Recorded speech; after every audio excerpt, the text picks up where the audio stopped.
convidar você para pegar a sua Bíblia. Pegue a sua Bíblia comigo, vamos ler a palavra de Deus. Deus tem algo especial para o seu coração.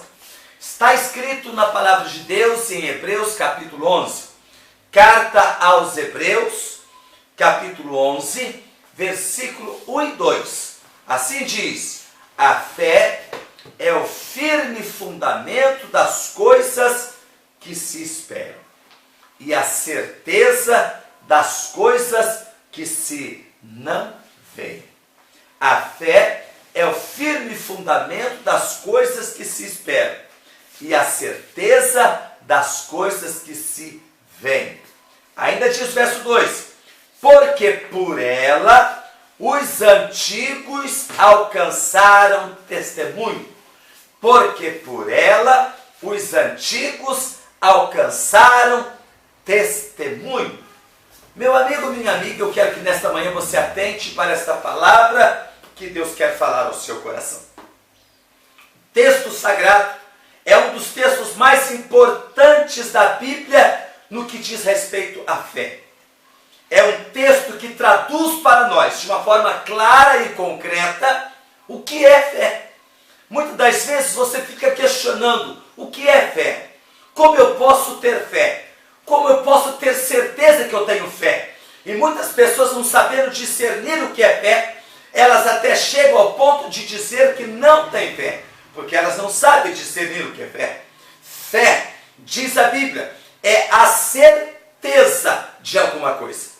E é a convicção daquilo que eu não posso ver, mas que tenho certeza que vai acontecer. Por exemplo, existe um testemunho que desde criança eu aprendi. Desde pequeno, e como disse o pastor Pimenta, não faz muito tempo, eu aprendi. Preste atenção. Uma garota vai à igreja e a professora da escola dominical ensina as crianças sobre fé. E aquela garotinha não conseguiu compreender a dialética da professora. Quando chega em casa, pergunta ao pai: pai, eu não entendi o que é fé. O senhor pode me ensinar, me explicar o que é fé? Então o pai começou a procurar, imaginar, calcular como ele poderia explicar isso. De que forma ele poderia fazer a criança entender o que é fé? Então, ele lembra-se que no fundo do quintal havia um poço, ou como dizemos aqui na roça, uma cacimba. E ele pega uma corda, leva, amarra a corda numa árvore e junto com a filha ele diz: espera, porque o papai vai descer.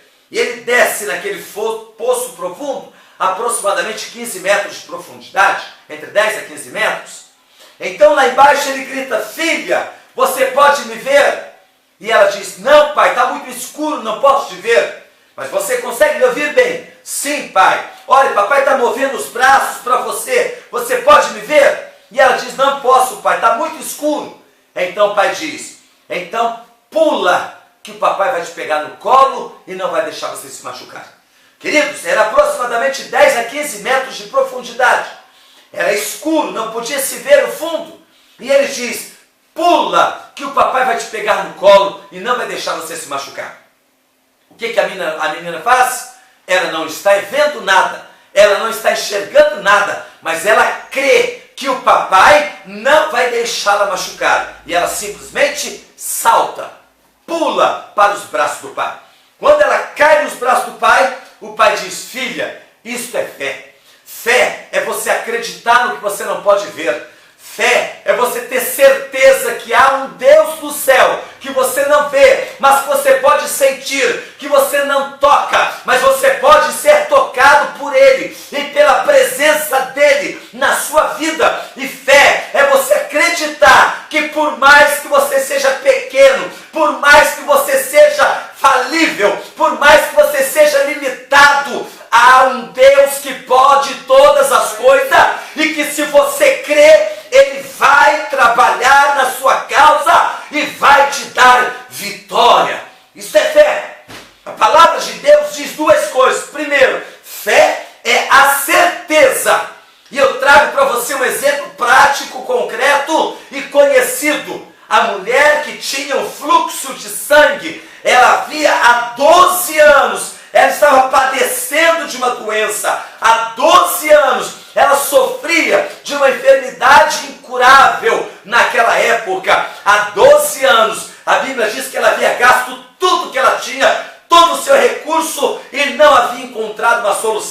mas de repente ela ouve falar de Jesus, ela fica sabendo que Jesus ia passar na rua de sua casa. Então ela diz: se eu tão somente tocar nele, eu serei curada. Se eu tão somente tocar na roupa dele, na orla do vestido dele, eu serei curada.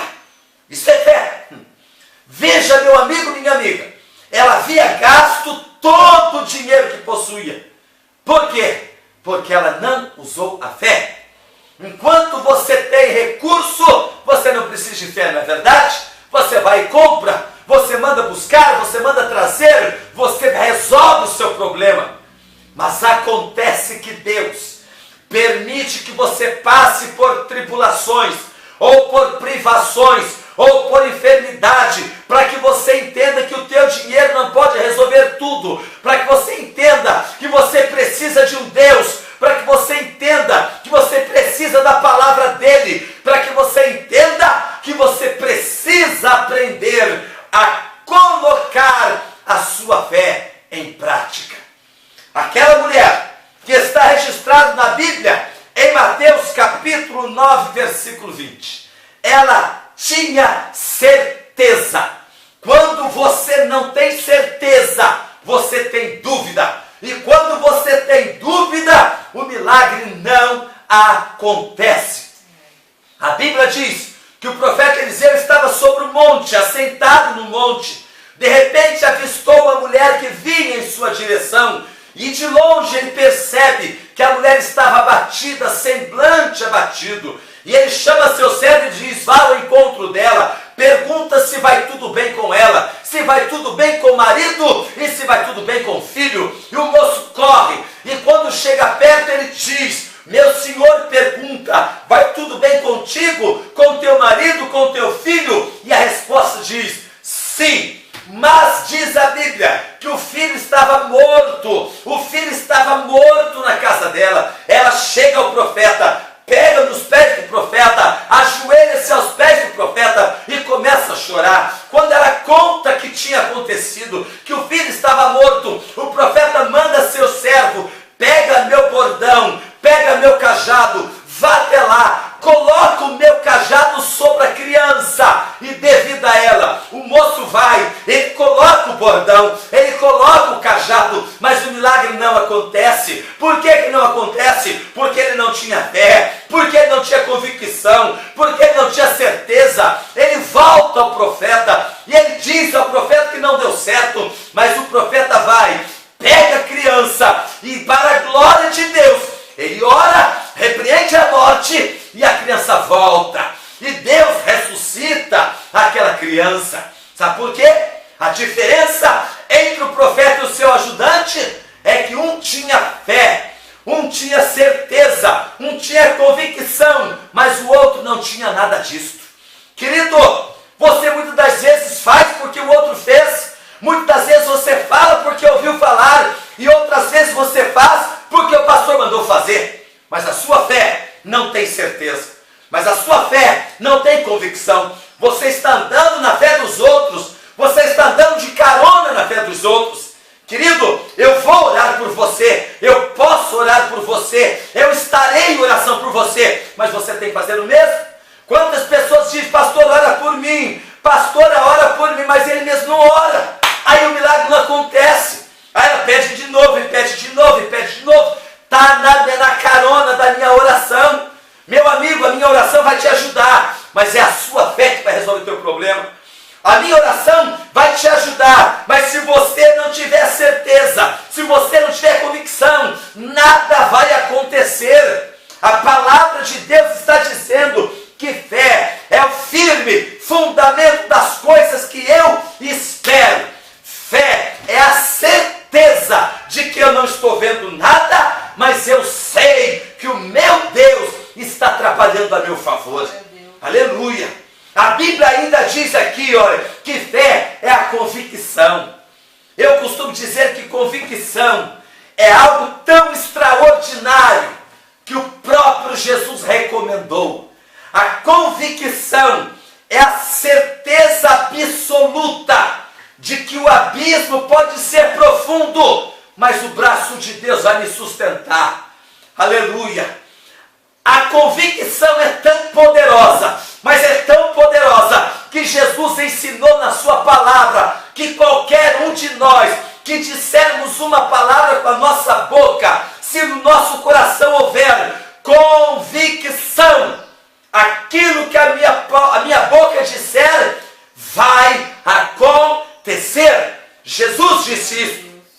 Marcos capítulo 11, verso 23 e 24. A convicção é a força motora da sua fé. Você precisa entender isso. Você precisa aprender isso, a colocar isso em prática. Entretanto, todo santo dia eu digo a mesma coisa. Todo santo dia eu prego a mesma coisa. Eu falo a mesma coisa, para que entre na sua cabeça e desça ao seu coração. Preste atenção. Pastor, eu tenho fé. Ótimo. Pastor, estou cheio de convicção. Glória a Deus. O que mais? É só isso. Só isso não basta. Pastor, mas o que mais? A Bíblia diz que eu tenho que ter certeza e convicção. Eu já tenho. Também não é só isso não. A Bíblia ainda diz que você precisa obedecer. Meu amigo, minha amiga, Deus não é assistência social. Deus não é promoção social. O céu não é uma ONG. Não, não e não. Deus exige dos seus filhos obediência. Como pai, Deus quer ter filhos obedientes. A pergunta é, os seus filhos são obedientes? Você tem ensinado aos seus filhos a serem educados e obedientes? Lógico que sim. E não é isso que você espera deles? Deus não é diferente. Você ensina, você corrige, você repreende, você castiga seus filhos quando eles erram. Mas pensa que Deus não está vendo você. Pensa que Deus não está olhando para você. Esquece que você é tão filho quanto os teus filhos. Esquece que você também tem um pai. Que existe um pai nos céus que está olhando para você todo dia. E Ele espera que você seja obediente. Ele espera que você seja educado. Ele espera que você faça a vontade dEle. E muitas das vezes você não faz. Muitas das vezes o homem não faz. O homem pede, o homem ora, o homem busca, o homem implora, o homem crê, mas não obedece. E a minha Bíblia diz, e a sua também, que é melhor obedecer do que sacrificar. É melhor obedecer do que sacrificar. E na maioria das vezes você prefere sacrificar. Aí eu vou naquela igreja porque lá é só dar dinheiro na igreja que o milagre acontece. Ótimo, é lógico que acontece. Não vou negar isso, acontece todo dia e toda hora. Mas e a salvação? E para onde que você está indo? Você deita no seu travesseiro com a convicção de que se você morrer dormindo, você está indo para o céu? Você anda na rua com a convicção de que se você não voltar para casa, você já está no céu? Ou você tem dúvida? Ou você não tem certeza? Ou você tem medo da morte? Por quê? Bênção material não quer dizer nada. Bênção material não significa nada se você não tiver convicção da tua salvação. A palavra de Deus diz que eu e você precisamos ter convicção. A palavra de Deus diz que eu e você temos que ter certeza. Se Deus me abençoar, glória a Deus. Se Deus abrir uma porta de emprego, glória a Deus. Se Deus curar minha enfermidade, glória a Deus. Mas se Deus não fizer nada disso, eu continuo dando glória a Deus, porque não estou na terra para viver na terra. Eu não sou da terra, eu sou do céu. O meu lugar é no céu. A minha pátria vem dos céus. E é para lá que eu estou indo. Aleluia.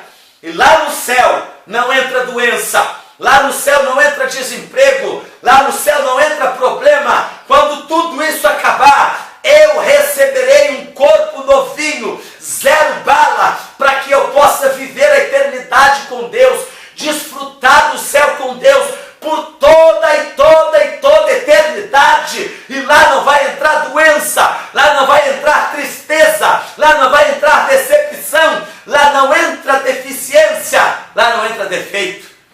Tudo lá é perfeito. E é para lá que eu estou indo. A palavra de Deus ensina para eu e você, que nós precisamos acreditar. Diz a Bíblia no capítulo 9, versículo 24 em diante. Levaram um homem com seu filho para Jesus. Quando chegou lá, Jesus estava no monte orando, mas alguns discípulos estavam embaixo esperando com a multidão. A Bíblia diz que os discípulos oraram pela criança, tentaram libertar a criança daquele espírito de enfermidade, daquele espírito de morte, que o pai dizia que uma hora jogava a criança na água, outra hora jogava a criança no fogo, tentando matar, destruir a vida daquela criança. Mas os discípulos não conseguiram, porque faltou convicção, faltou certeza. Jesus desce do monte, vê o alvoroço e pergunta o que é que está acontecendo. E o pai, com lágrimas nos olhos, se aproxima de Jesus e disse: mestre, o diabo está destruindo a vida deste meu menino. O diabo está lançando na água, lançando no fogo, tentando matá-lo. Se o Senhor pode fazer alguma coisa, por favor, nos ajuda. Percebe a palavra do pai? Se o Senhor pode fazer alguma coisa, querido, Deus pode tudo. Quantas vezes você vai orar e diz: Deus, se o Senhor puder me ajudar, por favor, me ajuda. É lógico que Deus pode. É lógico que Deus tem poder. Com certeza Deus pode fazer um milagre, sim. Agora, a questão não é se Deus pode, a questão é se você crê. Você crê? Jesus olha para o homem e diz: se você crê, tudo é possível ao que crê. Se você crê, tudo é possível ao que crê. Este é o segredo. Então o pai com lágrimas diz: eu creio, mas ajuda-me na minha pouca fé. Então, ele não cria. Ou ele cria, mas não tinha convicção. É igual muitas das vezes você pensa assim: eu creio que Deus pode. Eu creio que Deus pode. Mas continua chorando, continua sem comer, continua sem dormir, continua desesperado, continua sofrendo. Meu irmão, você não está tendo convicção.